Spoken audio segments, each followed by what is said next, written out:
একদিকে ইহুদিবাদ ছড়িয়ে দেয়া আর ফিলিস্তিন দখলের জন্য মরিয়া হয়ে উঠেছে ইসরায়েল, অন্যদিকে বিদেশে বসবাসকারী ইহুদি যুবকদের মধ্যে বাড়ছে ফিলিস্তিন ও হামাসের প্রতি সমর্থন।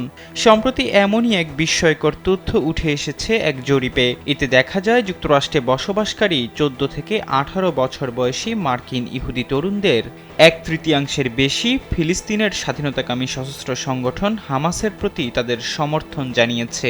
এ জরিপ পরিচালনা করেছে ইসরায়েলের প্রবাসী কল্যাণ ও ইহুদি বিদ্বেষ মোকাবিলা বিষয়ক মন্ত্রণালয়। জরিপের ফলাফলে দেখা গেছে, আমি হামাসের প্রতি সহানুভূতিশীল এমন বক্তব্যকে সমর্থন বা শক্ত সমর্থন দিয়েছেন 36.7% মার্কিন ইহুদি তরুণ। স্যান্ডেলিনা সো, রূপচর্চায় আভিজাত্য।